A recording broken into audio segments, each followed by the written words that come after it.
In the early hours of February 7, Iranian security forces announced what they described as a major counter-espionage success. According to Iran's state-run media, an alleged operative linked to Israel's intelligence agency, Mossad, was killed during clashes with Iranian intelligence units. Authorities claim the individual had been trained in urban warfare and was operating inside Iran as part of a broader covert network. The man was identified by Iranian media as Sajg Ashtari, whom officials described not merely as a spy, but as a senior figure allegedly leading what they called a terrorist ring. State television reported that Ashtari had received specialized training from Mossad officers in Erbil, located in Iraq's Kurdistan region. Iranian authorities claim his mission inside Iran was both deliberate and deadly. However, it is important to note that no independent or international sources have verified these allegations, and Israel has not commented publicly on the claims. Iranian officials allege that Ashtari played a central role in an attack on an Iranian police station in January.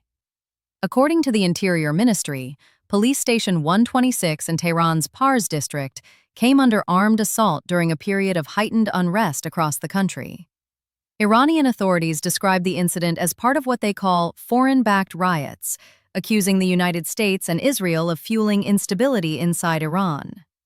State media says that after weeks of unrest subsided, Iran's security apparatus launched a sweeping counteroffensive.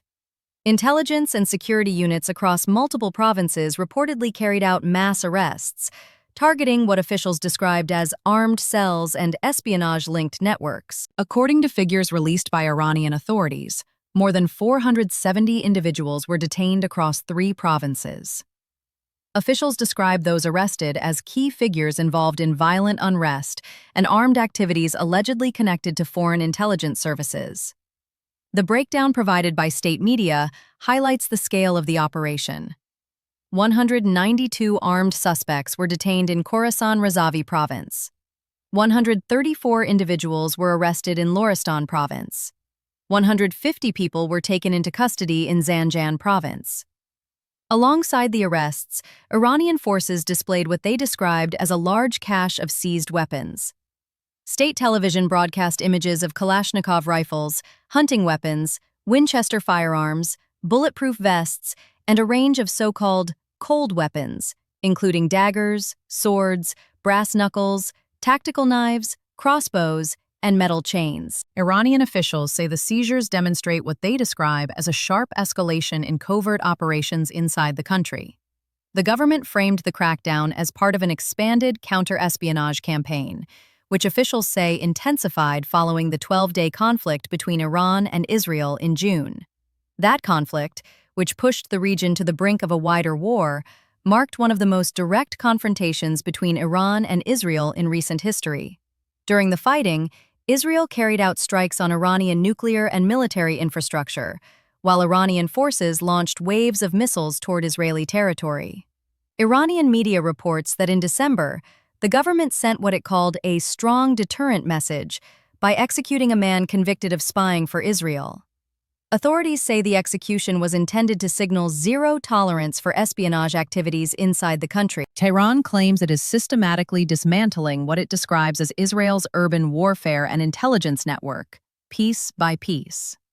Officials warn that as intelligence battles intensify and covert operations spill beyond traditional battlefields, the region is entering an increasingly volatile and unpredictable phase. In a separate but related development, Iranian authorities recently carried out the execution of another individual accused of spying for Israel. According to Iran's judiciary-linked Mizan news agency, the execution was carried out on Saturday following approval by the Supreme Court. Iranian officials allege that the individual had gathered highly sensitive intelligence for Israel, including photographing restricted military installations deep inside Iranian territory. Once again, Israeli officials have declined to comment on the case. Human rights organizations, however, dispute Iran's account. The Oslo-based Iran Human Rights Group identified the executed man as Akil Keshavars, a 27-year-old architecture student. The organization claims he was sentenced to death based on confessions extracted under torture, an allegation Iranian authorities strongly deny. According to Iranian state television, Keshavarz was arrested in Hamadan province after being caught photographing a sensitive military site.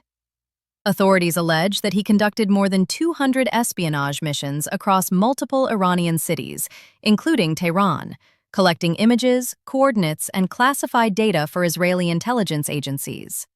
The trial, according to state media, was held behind closed doors.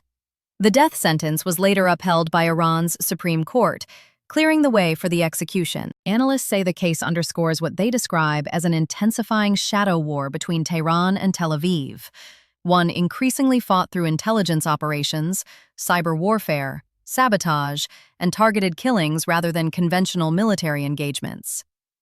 According to human rights monitors, executions of Iranians accused of spying for Israel have surged sharply over the past year.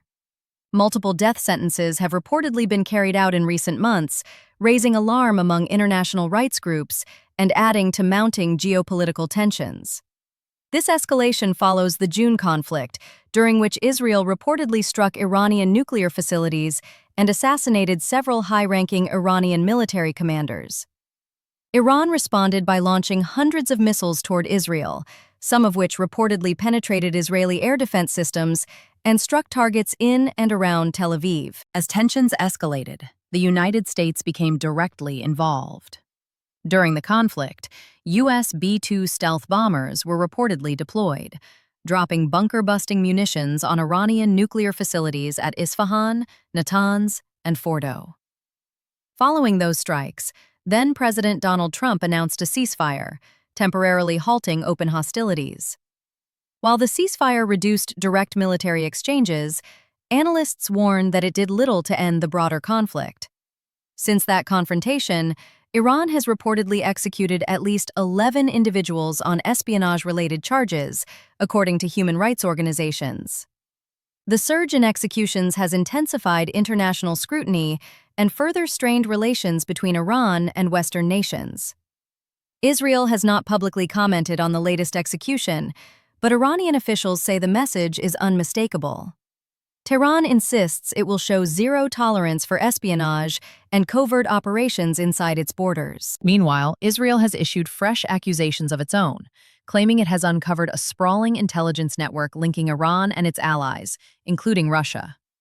Israeli officials warn that the intelligence battle is expanding beyond the Middle East, raising fears of a widening global espionage conflict. As intelligence agencies on all sides escalate their operations, analysts warn that the line between covert conflict and open war is becoming increasingly blurred. What was once fought in the shadows is now spilling into public view, carrying consequences not just for Iran and Israel, but for an already unstable region, and potentially the world.